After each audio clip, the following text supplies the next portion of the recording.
नमस्कार, मैं कमलेश कबीर आपका एक बार फिर स्वागत करता हूं इस नए एपिसोड में। सबसे पहले होली की सभी को मुबारकबाद। और दूसरा, आपको पता ही होगा एक कहावत है, बुरा न मानो होली है।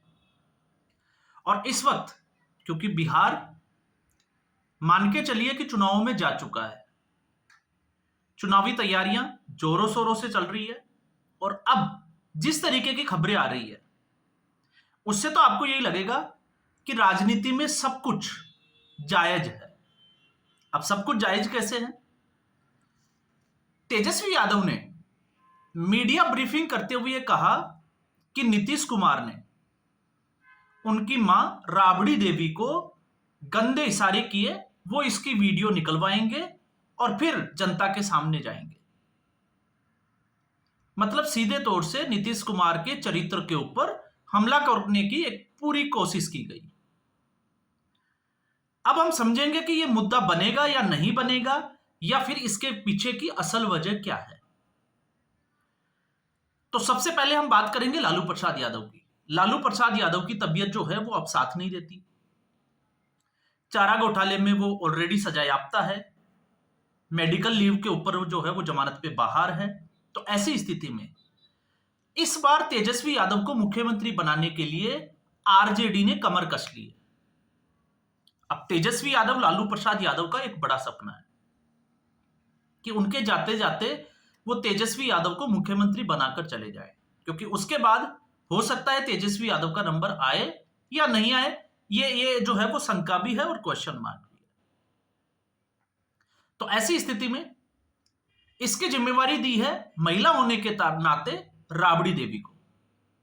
तो विधानसभा का सेशन बजट सत्र चल रहा है और बजट सत्र के दौरान जब राबड़ी देवी ने नीतीश कुमार से सवाल किया कि आपकी सरकार ने महिलाओं के लिए क्या किया है, तो नीतीश कुमार उखड़ गए, वो खड़े हुए और उन्होंने बताया, क्योंकि 24 नवंबर आई थिंक ये तारीख उन्होंने बोली थी कि 2005 के बाद में जब से वो राजनीति में आए हैं तो उन्होंने महिलाओं के लिए क्या नहीं किया।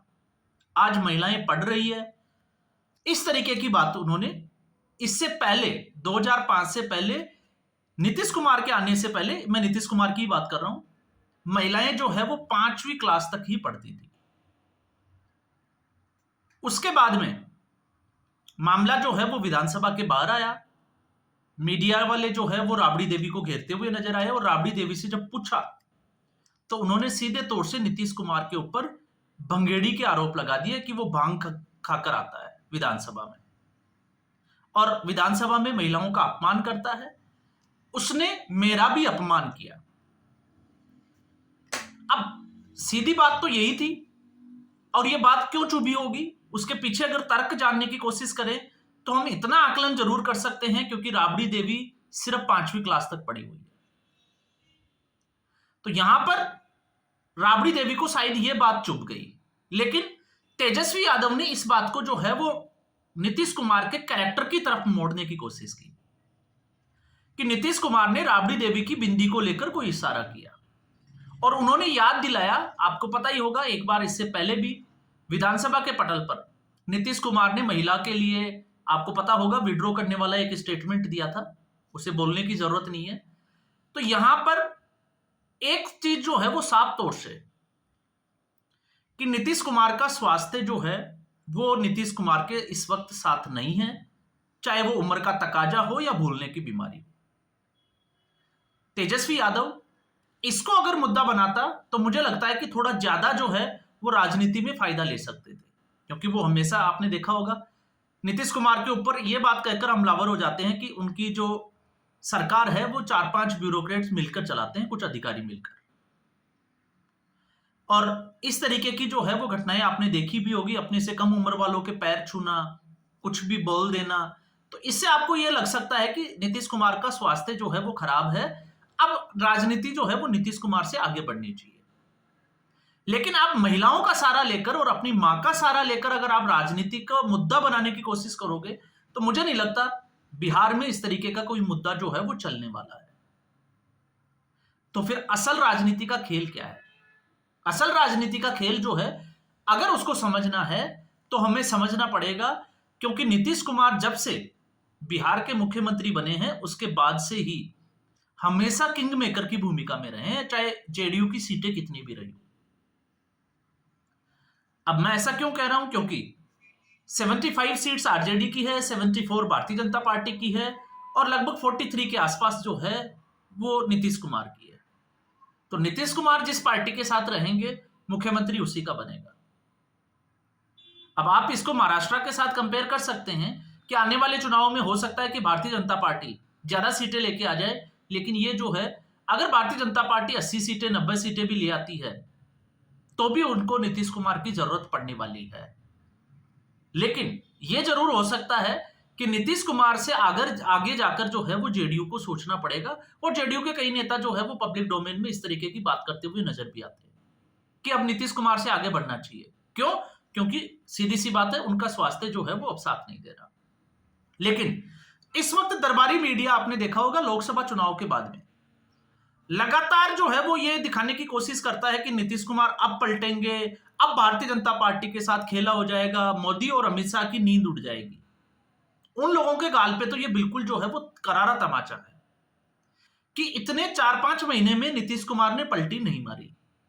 और इसमें इससे पहले भी जब वक्फ बोर्ड का मुद्दा जो है वो सुर्खियों में आया था तब भी हमने बात की थी कि नीतीश कुमार इस बार पलटी नहीं मारने वाले हैं, पलटने वाले नहीं है। क्यों पलटने वाले नहीं है? अगर आप इसकी राजनीति को समझोगे तो आप देखिए नीतीश कुमार के पास इस वक्त राजनीति ने उनको क्या नहीं दिया। मुख्यमंत्री बन गए तो उनके पास सिर्फ एक ही पद रहता है और वो रहता है प्रधानमंत्री का। अब ऐसी स्थिति में चूंकि नरेंद्र मोदी और नीतीश कुमार की उम्र जो है वो लगभग एक ही जैसे है, तो नीतीश कुमार को लगा कि उनको जो है वो प्रधानमंत्री बनना चाहिए। ये हम बात कर रहे हैं लोकसभा चुनाव के पहले की, हम उसी आकलन पे जाते हैं।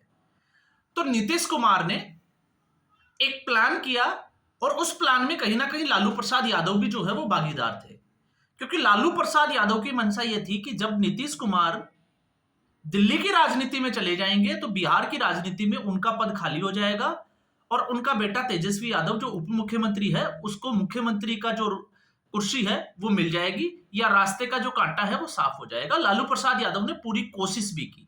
कैसे की, हम उसी पे आते हैं। नीतीश कुमार ने पूरे देश में भ्रमण किया और विपक्ष की पार्टियों के जो शासित राज्य थे उनके मुख्यमंत्रियों से मुलाकात की, और मुलाकात करते करते एक गठबंधन तैयार किया भारतीय जनता पार्टी के खिलाफ तो नहीं कहेंगे, नरेंद्र मोदी को हराने के लिए। और उसकी जो है वो आपने देखा होगा जिस तरीके से पहली जो मीटिंग है वो बिहार पटना से ही शुरुआत होती है। लेकिन चूंकि कांग्रेस पार्टी उस गठबंधन में शामिल होती है तो कांग्रेस पार्टी में भी सोनिया गांधी का अपना एक सपना है कि उनके मरने से पहले राहुल गांधी को किसी भी तरीके से प्रधानमंत्री बना दिया जाए। तो तेजस्वी यादव और राहुल गांधी, या हम कहें कि लालू प्रसाद यादव और सोनिया गांधी की स्थिति एक ही जैसी है। तो ऐसी स्थिति में आपको पता ही होगा कि कांग्रेस जो है वो लीड करेगी। अब कांग्रेस किस तरीके से लीड करेगी? जिस गठबंधन का निर्माण नीतीश कुमार ने किया हुआ हो उस गठबंधन का कोई भी, जिसको हम कहें कि हेड बनाने के लिए ना अध्यक्ष ना कन्वीनर ना प्रधानमंत्री पद घोषित किया गया कि चेहरा कौन होगा। और नीतीश कुमार उसी बात से जो है वो नाराज थे, चाहे वो पटना, फिर बेंगलोर और फिर उसके बाद में मुंबई की मीटिंग। और उसके बाद में नीतीश कुमार ने, लालू प्रसाद यादव ने आखिरी मीटिंग में जोर जरूर लगाया था, लेकिन ममता बनर्जी और अरविंद केजरीवाल वो साफ तौर से आपको पता होगा बनाने के फेवर में नहीं थे। ये कांग्रेस पार्टी का स्टेटमेंट था, ना वो राहुल गांधी के फेवर में थे, इसलिए उसका अध्यक्ष बनाया गया मल्लिकार्जुन खड़गे को। और उसी बात से नाराज होकर नीतीश कुमार ने विपक्ष का जो गठबंधन था इंडिया अलायंस उसको छोड़ा और वो वापस चले गए एनडीए में। बिहार में सरकार गिराते हैं और वापस शपथ लेते हैं भारतीय जनता पार्टी के साथ मुख्यमंत्री के तौर पर। तो अब ऐसी स्थिति में नीतीश कुमार के लिए आगे का रास्ता क्या है? तो नीतीश कुमार को पता है प्रधानमंत्री वो बन नहीं सकते, क्योंकि नरेंद्र मोदी जब तक राजनीति में है तब तक किसी और का नंबर आएगा। ये तो फिलहाल जो है वो कोई भी देशवासी सोच नहीं सकता, भले वो किसी भी पार्टी का कार्यकर्ता क्यों ना हो। तो ऐसी स्थिति में अब 5 साल के लिए चूंकि भारतीय जनता पार्टी है, तो नीतीश कुमार को पता है कि भारतीय जनता पार्टी ही कुछ दे सकती है। अगर दे सके तो जैसे राष्ट्रपति का पद या किसी राज्य का राज्यपाल बना दे या इस तरीके का। तो ऐसी स्थिति में आप सोच के देखिए कि अगर नीतीश कुमार पलटी मारते हैं इस उम्र में आकर, तो अब आरजेडी के साथ जाने पर उनको क्या मिलेगा। और आरजेडी का दर्द यह है, किसी भी तरीके से नीतीश कुमार पलटी मारे तो सत्ता जो है वो आरजेडी के हाथों में आए और उसके बाद में नीतीश कुमार का रास्ता साफ हो, तेजस्वी यादव का रास्ता साफ हो जाए। अब दूसरी इसकी सबसे बड़ी वजह अगर आप देखोगे तो जिस तरीके से नीतीश कुमार के ऊपर हमलावर है, क्योंकि नीतीश कुमार ऐसे मुख्यमंत्री है 20 साल सत्ता में रहने के बाद में भी भ्रष्टाचार के उनके ऊपर सीधे आरोप कोई नहीं लगा सकता। दूसरा, 20 साल की राजनीति में नीतीश कुमार की ही राजनीति एक ऐसी है जो कि मुसलमानों के वोटों को भारतीय जनता पार्टी के साथ गठबंधन में होते हुए आप देखिए कि मुस्लिम वोटर जो है वो नीतीश कुमार के साथ चले जाते हैं, जबकि ऐसा इस देश की राजनीति में कमी होता है कि मुस्लिम मतदाता भारतीय जनता पार्टी या भारतीय जनता पार्टी के गठबंधन के साथ चले जाएं। तो इस वजह से भी जो है वो आपको आकलन करना पड़ेगा कि स्थिति क्या है। तो यहां पर अगर हम ये सोचे कि नीतीश कुमार पलटी मारेंगे, और आप देखिएगा मुख्यमंत्री की जब बात आएगी, अभी प्रधानमंत्री नरेंद्र मोदी मॉरिशस गए हैं, वहां पे भी उन्होंने बिहार की बात की, भोजपुरी में भाषण दिया। इसके अलावा हमेशा जो है वो ये कहते हुए नजर आते हैं कि चुनाव जो है वो नीतीश कुमार के नेतृत्व में ही लड़ा जाएगा। तो ये भी एक जो है वो बड़ा इशारा है, और ये दरबारी पत्रकारों के गाल पे एक तमाचा भी है। हाँ, भले ही ये जो है वो सनसनीखेज खबरें बनाने के लिए, व्यूज जो है वो लेने के लिए, पैसे कमाने के लिए इस तरीके की खबरें चलाते रहे, लेकिन ऐसा जो है वो दूर दूर तक नजर नहीं आता। तो इसलिए तेजस्वी यादव की बौखलाहट जो है वो अब साफ तौर से दिखाई देती है कि नीतीश कुमार से, क्योंकि जब भी नीतीश कुमार की बात आती है तो फिर लालू प्रसाद यादव का जंगल राज और नीतीश कुमार का जो शासन है उसको कंपेयर किया जाता है। तो ऐसी स्थिति में तेजस्वी यादव को लगा होगा कि शायद महिलाओं के मुद्दे पे नीतीश कुमार को घेरा जा सकता है, क्योंकि वो इस तरीके के स्टेटमेंट दे चुके हैं। तो इससे ज्यादा अब वो कौन सा वीडियो लेके आएंगे वो तो हम नहीं कह सकते, लेकिन आप जो है वो पब्लिक डोमेन में ये सारी चीजें पड़ी है सोशल मीडिया पे, आप विधानसभा की उस कार्रवाई को देख सकते हैं। उससे आपको साफ तौर से नजर आ जाएगा कि ऐसा कुछ इशारा तो नीतीश कुमार ने किया नहीं। और नीतीश कुमार, सोचने वाली बात यह भी है कि नीतीश कुमार लालू प्रसाद यादव से बहुत पहले से जुड़े हुए हैं। जब लालू प्रसाद की यादव की शादी हुई होगी, मेरे ख्याल से उस वक्त से भी पहले से जुड़े हुए हैं। तो ऐसी स्थिति में 75 साल की उम्र में जो है वो राबड़ी देवी को छेड़ने की क्या जरूरत आन पड़ी। आप सोच के देखिए। राजनीति जरूर है, और कहते हैं कि राजनीति जो है वो गंदी है, इसलिए आप किसी के ऊपर जो है वो आरोप लगा सकते हैं, लेकिन आरोपों का आधार क्या है।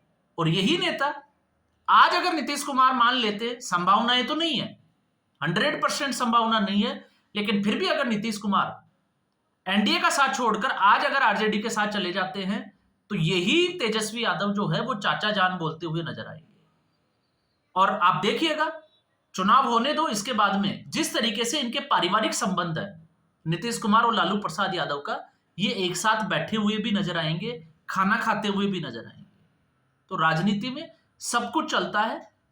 तो ये सिर्फ और सिर्फ जो है वो तेजस्वी यादव की चरित्र को लेकर नीतीश कुमार के ऊपर जो हमला किया, वो सिर्फ और सिर्फ राजनीतिक महत्वाकांक्षा के चलते किया। इससे ज्यादा जो है वो इसका कोई वास्ता नजर नहीं आता। तो आज के एपिसोड में बस इतना ही। उम्मीद करूंगा वीडियो एपिसोड आपको पसंद आया होगा। वीडियो को लाइक करें, शेयर करें और चैनल जरूर सब्सक्राइब करें। धन्यवाद।